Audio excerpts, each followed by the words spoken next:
Good morning. Good morning. Good morning, good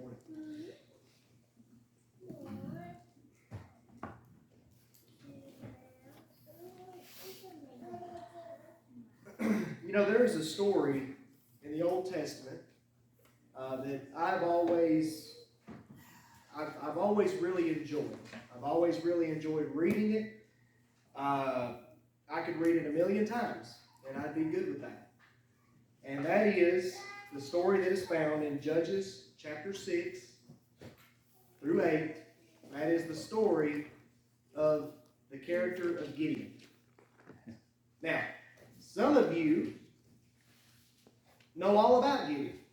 Some of you have probably heard this story 1,000,000 times. Some of you maybe not.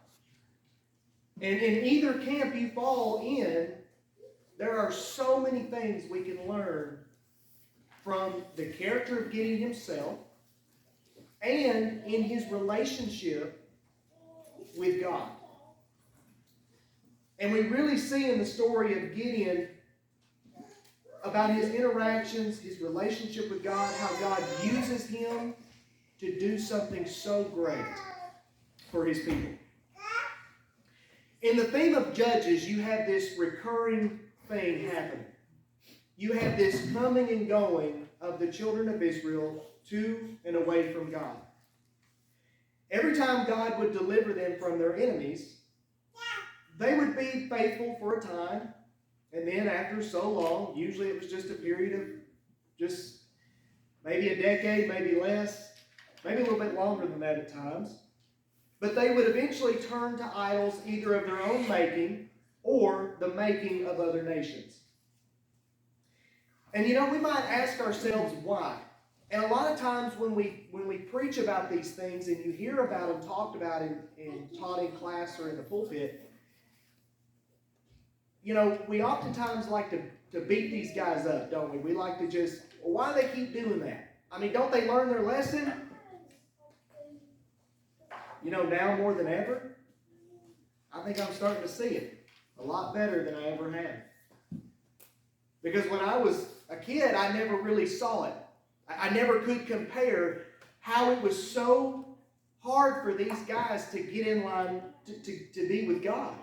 I didn't understand how easy it was for them to lose their faith and to intermingle with these other nations and to start worshiping their gods, or they create their own gods and worship them. And when you look around today, I think now it's becoming easier and easier to see just how simple it can be in that going back and forth to God, to idols, and back to God. I think we can look right at home in this story, now more than ever. How many times do you know, in your lifetime, how many times have you ever felt like God wasn't around? Or that God wasn't listening to you? How many of you turn the TV on or you listen to the radio and you hear all these bad things, right? It's always bad news, isn't it, when you turn the TV on and the radio? I mean, you turn on any news channel and there's probably one good story followed by 20 bad ones.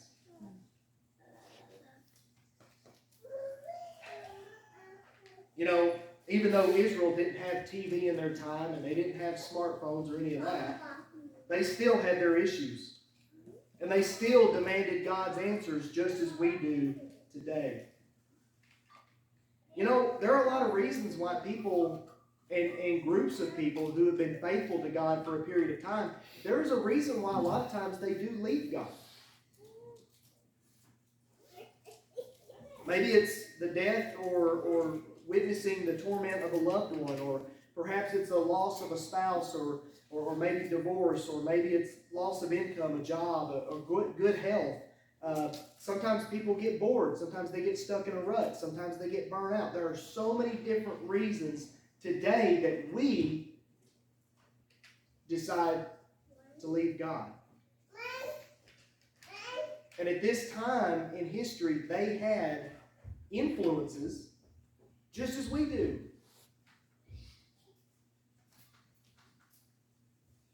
You know, after 9/11, you could see God everywhere, couldn't you? Mm-hmm. God was back in schools temporarily. He was in businesses. He was on billboards. He was in commercials. He was on TV. He was on radio. He was everywhere. And now where can you find him? We don't have to look far to compare with this story or to look at the similarities.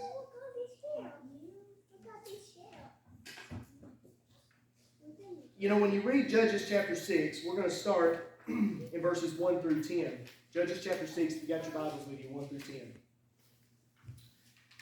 Again, the Israelites did what the Lord said was wrong. So for 7 years, the Lord allowed the Midianites to defeat the Israelites. The Midianites were a very powerful people. They were cruel to the Israelites. So the Israelites made many hiding places in the mountains, and they hid their food in caves and other hard-to-find places. And they did that because the Midianites and the Amalekites from the east always would come up and destroy their crops. And they camped in the land and they destroyed their crops that the Israelites had planted. They ruined the crops all the way as far as the southern city of Gaza. They didn't leave anything for the Israelites to eat. They didn't even leave them donkeys, cattle, or sheep. The Midianites came with their families, animals, and tents. They were like a swarm of locusts. They and their camels were too many to count, and they came into the land and ruined it. And the Israelites became very poor because of the Midianites. So the Israelites cried out to God for help. The Midianites did all these things, these bad things, so the Israelites cried to the Lord for help. And the Lord sent a prophet to them, saying, "This is what the Lord God says. You were slaves in the land of Egypt, and I made you free, and I brought you out of that land. I saved you from the powerful Egyptians. Then the Canaanites hurt you, so I saved you again. And then I gave you their land. And then I said to you, I am the Lord your God. You will live in the land of the Amorites. But you must not worship their false gods. But you did not obey them." Understand, this wasn't just an attack. This wasn't just a battle that takes place right here. This was a complete invasion of another nation coming into Israel's territory. The Midianites were actually a nomadic people that lived in the Arabian Peninsula. So they were within close proximity to just cross the border, cross the Jordan River specifically, and start taking crops for themselves, animals for themselves. And whatever they couldn't take, they would destroy, leaving nothing for the Israelites. An interesting thing about the Midianites and the Amalekites, well, they were actually distant relatives of each other. They both descended from Abraham. They were pretty much cousins. Can you imagine for a moment? Can you imagine? Some of you in this room are farmers, have been. Maybe you grew up on a farm. What would you do if you planted this huge field of corn, and I just come in there with a tractor and I just hog it all down to the ground? How would you feel? Devastated, angry, upset. All that time, money, energy that you put into that, gone. All a waste. Imagine how they feel. They didn't have Mike's Food Value down here in town to go get them some corn. When the Midianites and the Amalekites came in and they destroyed their crops, and they took their animals, they destroyed their food. All of it.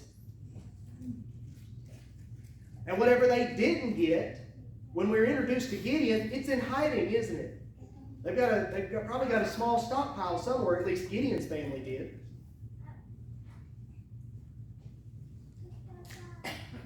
The Midianites and the Amalekites forcibly put the Israelites into a famine. It was a forced famine. It wasn't by natural disaster. It wasn't because of weather. It was because of people.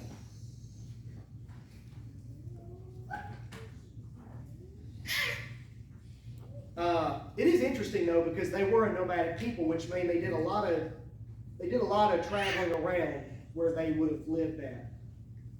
And I find it interesting that they, of course, God permitted, He allowed them to roll into Israel's territory because of Israel's disobedience, because they had left God once again.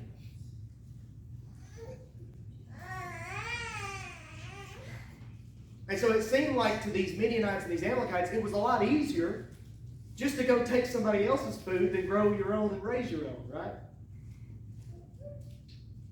But of course, when you look at the history of the Midianites and the Amalekites, you find out that they are a nomadic people. It kind of makes sense that they would get this idea, hey, let's go get their food. They have this wonderful, they've got these vast amounts of crops over here and fruits and all these other things. Let's go take what they've got and let's just go ahead and camp there. They were pretty much travelers. And that's why it says that not only, this wasn't just military fighting men that show up on the scene, it's them and their families. They're looking to stay.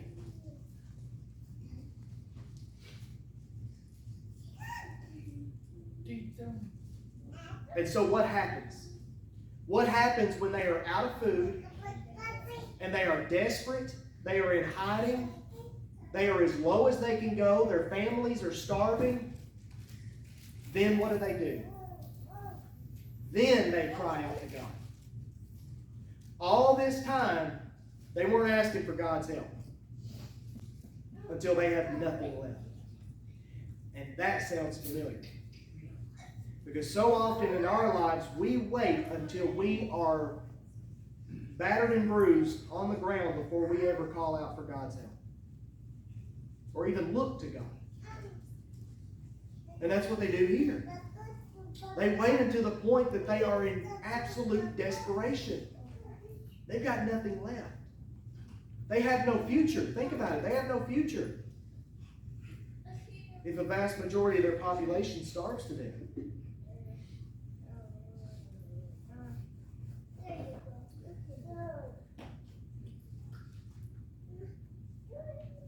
Sometimes we live our lives.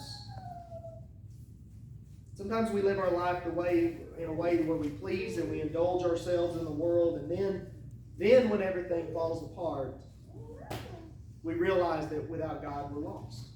And that's what they realize here. That without God, they were defeated. They were an oppressed people. Because with God, they remembered probably that they had everything they could have asked for. Continuing on, verses 11 through 24. One time the angel of the Lord came to a place. Now, this had been going on for some time. Okay? And the people had called out to God. They asked God, we need help. Please help us. We're begging you. So God sends a prophet. And the prophet gives them a good scolding, doesn't he? And now, here goes this plan in motion that God's got to save the people. It says that an angel of the Lord came to a place called Ophrah and sat under an oak tree. This oak tree belonged to a man named Joash from the Abiezer family. His son Gideon, we're introduced to Gideon, was beating some wheat or threshing wheat in a wine press. He was hiding so that the Midianites could not see the wheat. And the angel of the Lord appeared to Gideon and said, "The Lord be with you, brave soldier." And Gideon said, "Pardon me, sir, but if the Lord is with us, then why are we having so many troubles? We heard the stories that He did wonderful things for our ancestors, that they tell us that the Lord took them out of Egypt, and now it seems that the Lord has left us and letting the Midianites defeat us." The Lord turned onward toward Gideon and said, then use your great power to go and save the Israelites. I am sending you to save them. But Gideon answered and said, pardon me, sir. He was very polite, wasn't he? Notice that? He was very respectful towards this person that he didn't really know who he was at this point. He really doesn't. And he says, pardon me, sir, how can I save Israel? My family group is the weakest in the tribe of Manasseh, and I am the youngest one in my family. The Lord answered Gideon and said, I'll be with you so that you can defeat the Midianites as easily as if they were only one man. Then Gideon said, if you would please give me some proof that you really are the Lord. Please wait here. Don't go away until I come back. Let me bring my offering and set it down before you. And the Lord said, I will wait until you come back. So Gideon went and he cooked a young goat in boiling water. He also took about 20 pounds of flour and made bread without yeast. Then he put the meat into a basket. He put the broth from the meat into a pot. He brought the meat, the broth, and the bread without the yeast. And he gave them to the Lord under this oak tree. And the angel of God said to Gideon, put the meat and bread on the rock right there, and then pour the broth on top of it. So Gideon did what he was told. And the angel of the Lord had a stick in his hand. And he touched the meat and the bread with the end of the stick, and fire jumped up out of the rock and burned up the meat and the bread. Then the angel disappeared. Then Gideon realized that he had been talking face to face with the angel of the Lord. So he shouted, O Lord God, I have seen the angel of the Lord face to face. But the Lord said to Gideon, calm down. Don't be afraid. You will not die.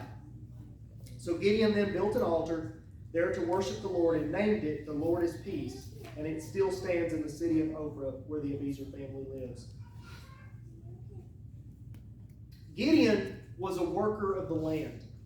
One might say that he was a farmer himself. We don't see that he had any political ambitions or military ambitions that we know of. But in this story, God is going to take him and transform him into a leader. God is going to show Gideon that he has a different plan for his life. The story of Gideon is unique because God takes an unlikely person and makes them a hero. God doesn't present himself before the number one soldier of Israel. It's not where he goes. He goes to Gideon. And not only is Gideon not only is Gideon who he is, but his family is the lowest of low. He's the youngest in that family, so he is the bottom of the barrel, in his opinion, on picks on who can save Israel. But of course, God is going to show him how he can transform his life. And today I do believe that God is looking to use Gideons of our time. God is actively looking for men and women to answer his calling, those who are willing to set aside their fears and step out in faith with God. He wants to use Gideons in schools, in our communities, in workplaces, political office, military, homes, and of course, in the church. And as a Christian, it is encouraging, isn't it, when you do see these types of people in the academic or business or entertainment sectors of the world.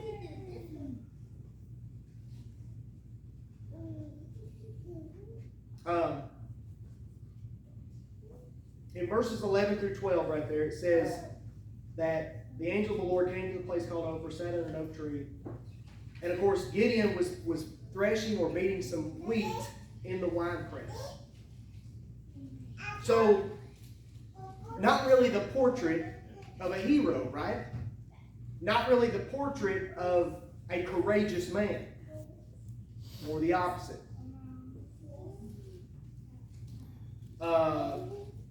You wouldn't thresh wheat in a wine press.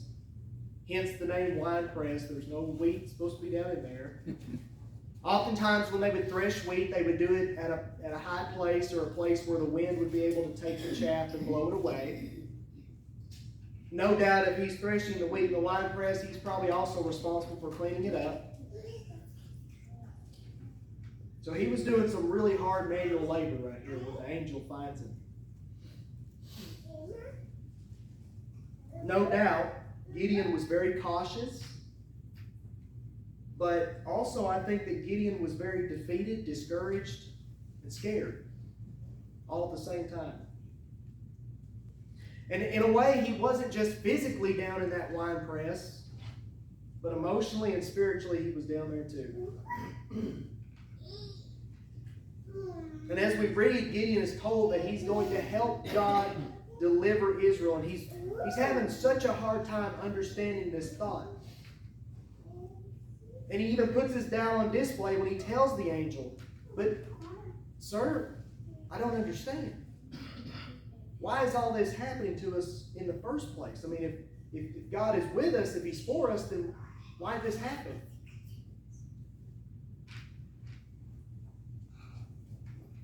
Now, obviously, Gideon's pretty doubtful when you think about it, but can you really blame him? He was bitter. He's living a life of frustration right now.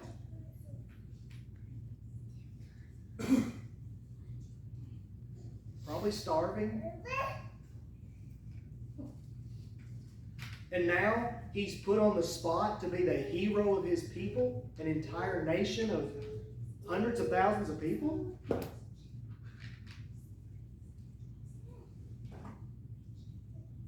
And I mean, he didn't feel as though he had anything good to offer God either.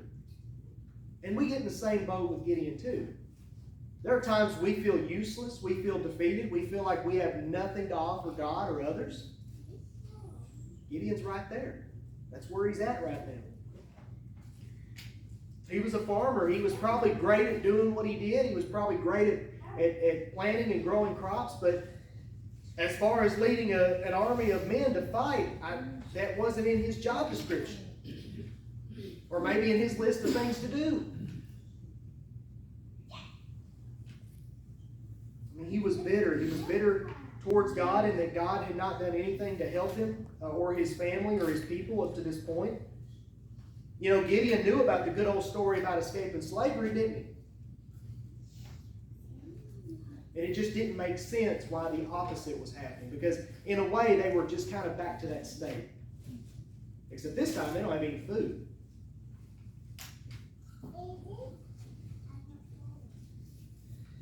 And of course, after realizing that the man who he was talking to was indeed the angel of the Lord,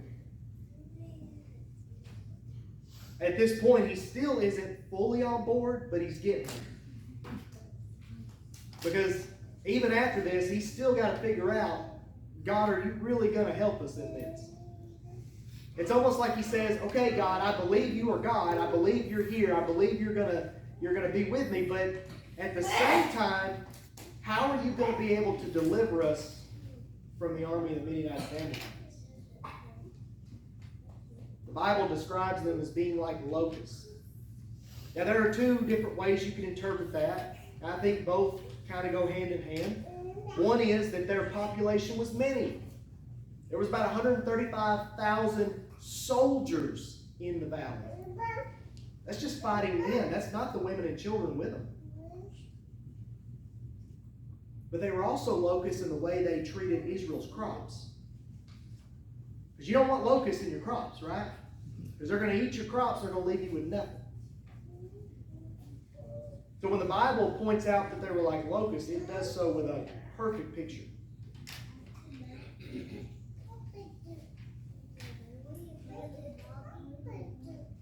Now, my question is, are you hiding in a wine press right now? Threshing wheat, afraid to go out and are you afraid to go out with your faith in God? Afraid of the task that He wants you to do? You see, at this point, Gideon goes from, some would say that he was a coward. Some would say that. Some would say he was being very cautious. Or smart.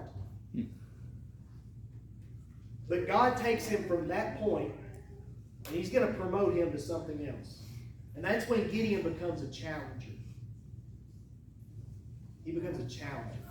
He's not a conqueror yet. He's not a champion yet. But God takes him from threshing wheat in a winepress because he's scared of the enemy to being a challenger. But where did he have to start challenging? At home. He had to start challenging at home. Read with me starting in verse 25. That same night the Lord said, choose your father's best bull, the one that is 7 years old. First, use it to pull down the altar your father built to worship Baal. Also cut down the Asherah pole beside it. Then build the right kind of altar for the Lord your God. Build it on this high ground. Then kill and burn the bull on the altars, and use the wood from the Asherah pole to burn the offering. So Gideon took 10 of his servants and did what the Lord had told him to do. But Gideon was afraid that his family and the men of the city might see what he was doing, so he did it all at night, not in the daytime. The men of the city got up the next morning and saw that the altar of Baal had been destroyed. And they also saw that the Asherah pole had been cut down and had been sitting next to the altar for Baal. They also saw the altar that Gideon built and the bull that was sacrificed on it. The men of the city looked at each other and said, who did this? Who pulled down the altar? Who cut down the Asherah pole, and who sacrificed this bull on this new altar? It says that they asked many questions to figure out who did it. And someone spoke up and said, Gideon did it. So the men of the city came to Joash, who was Gideon's father, and said, you need to bring your son out.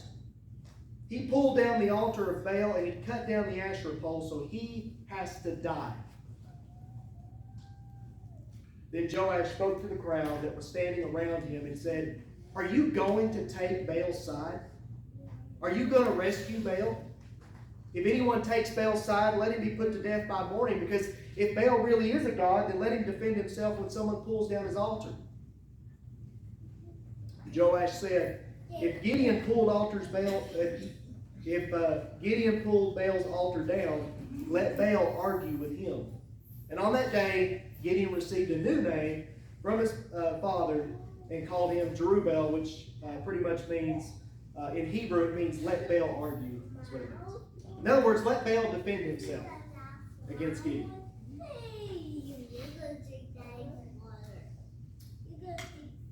So Gideon's faith had to start right at home. Not just right at home, but his father's altars. His father, those altars belonged to his father. The Asherah pole belonged to his father. And he destroyed them. So out of all the people to be angry, you would think it would be his dad. But that wasn't the case. It was the people. It was the others around him that were so enraged that Gideon would do this. They were so blinded by idolatry to the point they wanted Gideon killed because of his damage of this property, of these idols, these altars. But of course his dad was there to speak up for him.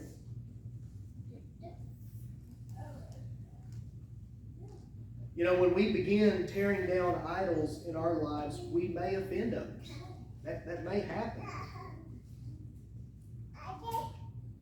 You know, idols often cover up our faithlessness, our disobedience. And so when they're gone out of our lives, oftentimes they leave us pretty exposed, don't they? But as the story goes on, Gideon's father stood up to Gideon, and even though it was his idols that Gideon destroyed. So not only did not only God's encounter with Gideon change Gideon, but it's also starting to change his family, starting with his dad. We need modern day Gideons who will live their lives in such a way that they will challenge others to put away their idols and become one in faith with God. So Gideon goes from being afraid out of his mind, to being a challenger, but now he's being promoted to something else. Now he's being promoted to conqueror, to champion.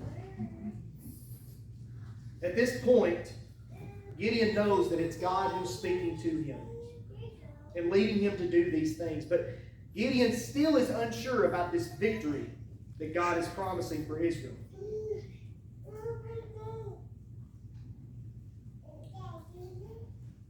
You got to understand that the enemy army was vast. 135,000 fighting military men. I don't know how difficult it was for Gideon to get troops to follow his call for war. I don't know. The Bible does make it clear that 32,000 men did respond to the call for arms. I would think that a lot of these men were just as desperate as Gideon, just as scared as Gideon, just as hungry for their land back and for food itself. I mean, these men had families of their own who were probably back at home hungry, starving. And they probably knew that it was now or never to take back their land from the enemy. And because of Gideon's faithful actions, he is able to persuade a lot of men to fight.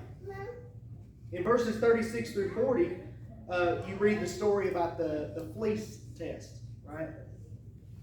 Where Gideon tells God, he says, okay, he says, I just want to make sure that, we are going to be victorious against the Midianites. So I'm going to put out this fleece, which was sheepskin. I'm going to put this out and I'm going to lay it on the ground. In the morning, I'm going to come check on it. And if the fleece is wet and the ground is dry, then I know that you're going to deliver us. So God delivers, doesn't he? There was so much water that Gideon had to wring it out before he could probably reuse it again. He says he wrung out a bowl full of water, but yet the ground around it was dry. A miracle, right? But that wasn't enough. Wasn't enough. Gideon said, well, hold on a second. One more thing. Let's do the opposite. Let's have the sheepskin dry in the morning, but let's have the ground all wet. And of course, God delivered, passed Gideon's test with flying colors. So 32,000 men respond to the call for war from these other tribes of Israel there. Their odds were 4-1. Now that's not horrible. It's still not good. I mean, 135,000 against 32,000 isn't the greatest thing ever. But they still kind of stood a chance. Small one, but still a chance. But God said, no. He said, you've got too many men. He said, I want everyone who's scared, I want you to tell them to go on home. Of course, 22,000 leave. And that leaves Gideon with 10,000 men. So his odds went from 4-1 to 12-1. Not looking too good. But it's about to get a whole lot. The odds are about to be really out of his favor here in a moment. You see, God wanted the people to understand that if they were to have this victory, it was because he gave them this victory. He wanted to remind them that with him they had everything, and without him they had nothing. He didn't want them taking the glory and the credit. And what better way to prove that than to increase their odds so much so that it's impossible for them to have victory. So God says, you still have too many men. 10,000 is too many. So I want you to take them down to the river, and let them drink.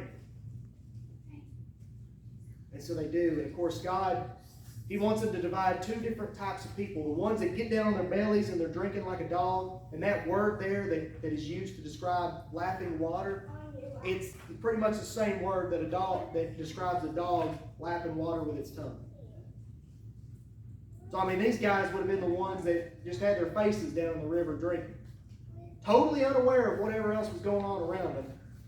Not alert, in a defenseless position. If somebody had charged over that hill ready to attack, those men wouldn't have had a chance. They would have been able to get back up and get their swords drawn in time.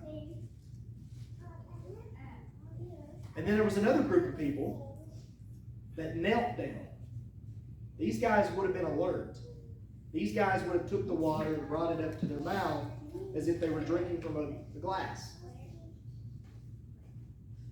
And God told Gideon to pick the ones with their faces in the water. You see what he's doing? He's just upping the odds even more. 300 men drink the water like a dog. And they are the ones that Gideon is to use to fight against the Midianites. These guys would not have been on the ticket that you wouldn't want to be the leader of these guys. But that's the job, that's the task that Gideon's been given. And with these 300, with these men, he is going to be victorious. So his odds are now up to 400-1. So now they definitely don't have a chance. Because these men who had their faces in the water, I don't think each man's going to kill 400 of the Midianites. Do you? Even the other ones that were alert wouldn't have had a chance. They would have wore themselves out from exhaustion during the battle.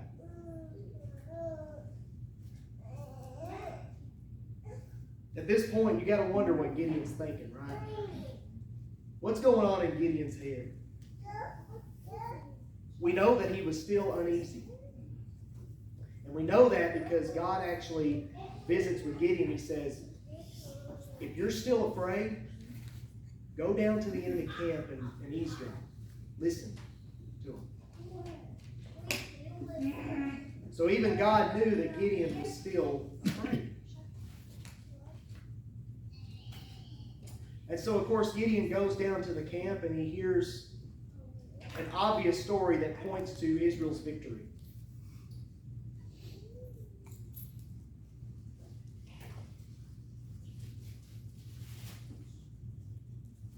And at this point, it was time for war. It was time for the oppression to end. And Gideon is more than ready. I want you to, for a moment, I want you to picture in your head with me as I try to paint this illustration to bring a little more life to what's going on here.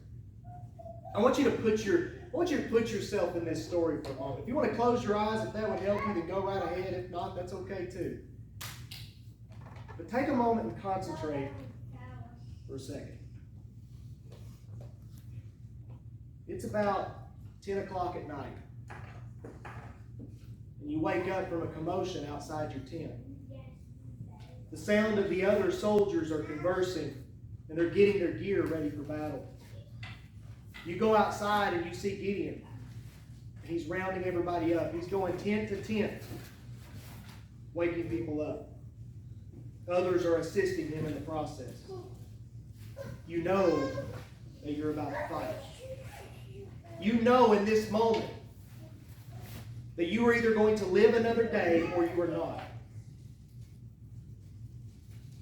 The last 7 years have left you and your family living in a state of constant hunger. And now it's time to change that. Maybe you are one of those who believe that God was going to deliver without a doubt. Or maybe you are one who is full of fear and doubt. And as you gather with others, orders are given to divide up into 3 companies. And you end up falling into the same company that Gideon is leading. You are encouraged to fight. But as the supplies are being handed out, you notice that it's not swords and spears that you are being handed. But instead you are handed a trumpet and a torch whose flame is hidden by a pot on the end. And you have your torch with the pot in your left hand, and you got your trumpet in your right hand.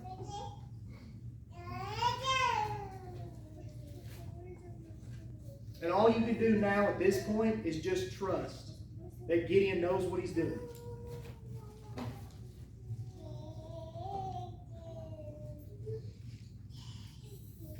And Gideon starts to give orders as you're standing there in the crowd of 300. And he tells you to watch. He says, watch me and do what I do. Let's surround the camp on 3 sides. 3 companies. And he says, when my company gives the order and we break the pots and we reveal our torches and we blow our trumpets, the other 2 companies do the same. Lastly, make sure to yell out at the top of your lungs for the Lord and for Gideon. And as you approach the hillside and you are preparing for battle, your nerves are at an all-time high, your heart is racing, your breathing is heavy. And you overlook the enemy camp, and all you can see are thousands of torches lit in the valley.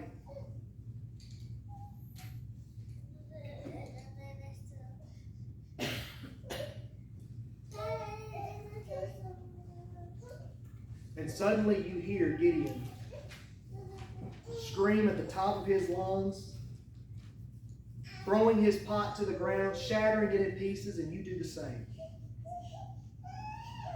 The noise is so loud that you're deaf for a few moments.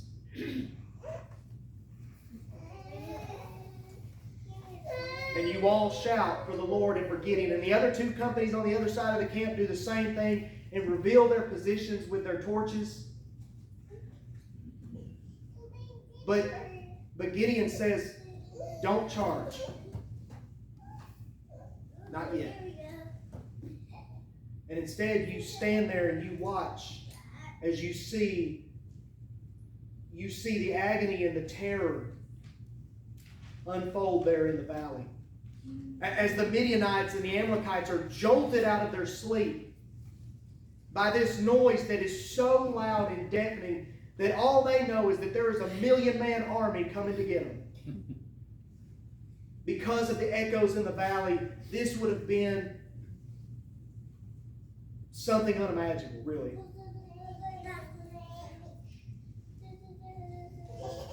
And you hear the screams down in the valley below as these men are jolted from their sleep and they're grabbing their weapons and they're striking each other down.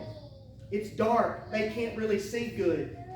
There's probably fires breaking out where people are knocking over things and torches are lighting tents and everything. There's so much chaos down in the valley. And up until this point, Gideon is still, with his company and the others, standing there on the hillside, not charging yet. Because what's the point? Gideon is letting the enemy defeat themselves before he steps in.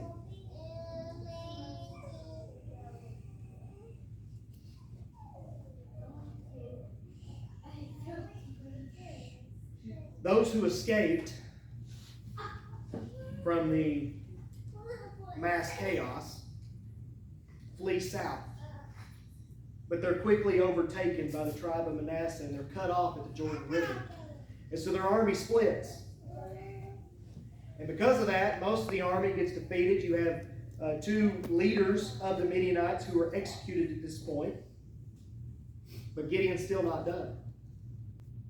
And he continues to pursue the rest of that army until they are cleared out of their land.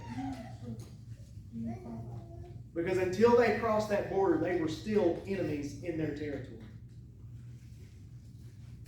Can you imagine the mileage that Gideon and his men, the Bible even tells us that at one point they were exhausted. They were exhausted, but they kept going.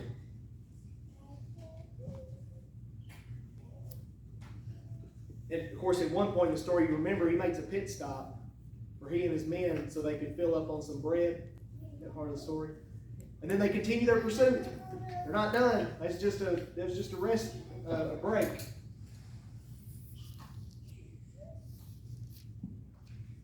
You know, the story of Gideon is one of my favorites, as I've already said. It's a story that we can learn so much from,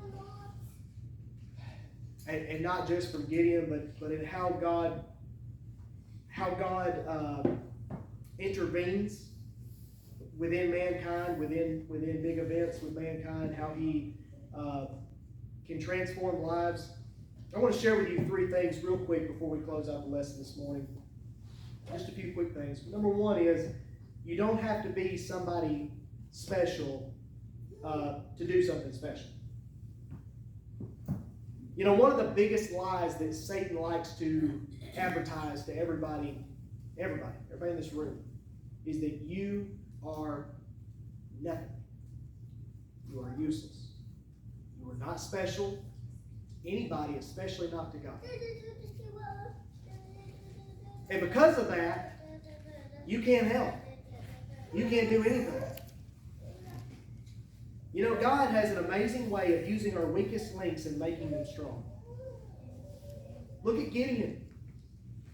He went from being scared out of his mind in a wine press to leading. You know, I tried to look up the mileage that his men would have traveled. I couldn't find anything, believe it or not. But I can only imagine. Look up a map, an ancient map. Just type in on the internet, look up Gideon's route chasing the Midianites. Wow, they traveled a vast distance to make sure these guys were gone, that the enemy was defeated. That's 2 extremes. And yet God made that possible.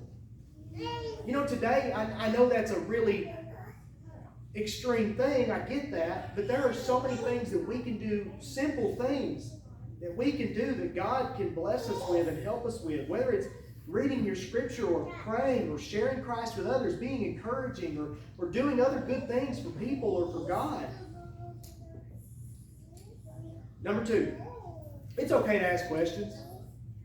It's okay. You're going to ask questions.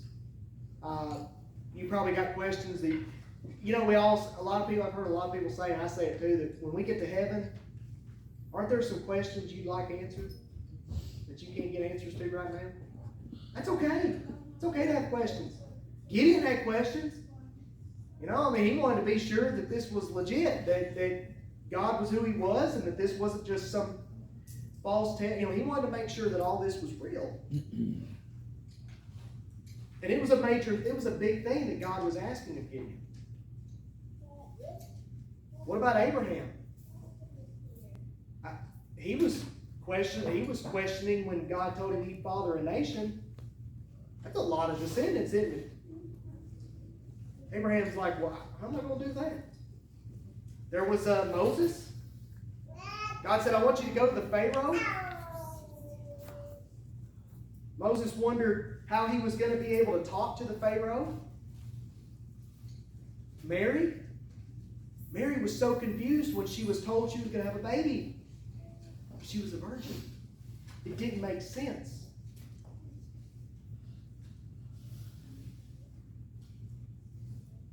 Anytime we are instructed, or anytime we are looking at something that kind of goes against logic or reality, it is hard to accept it with no questions.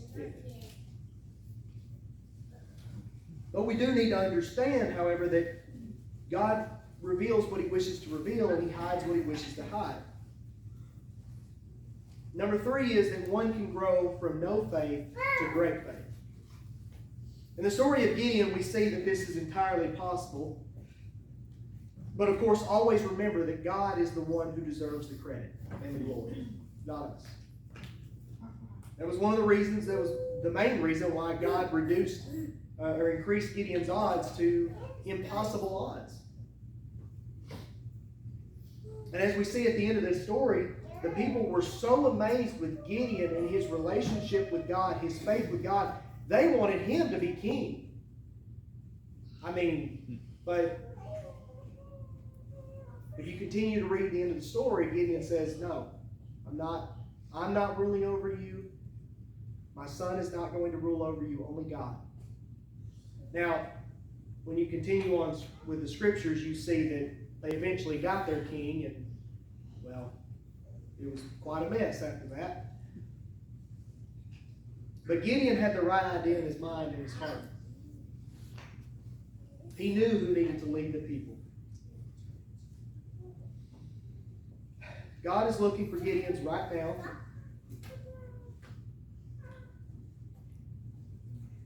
Are you one of them?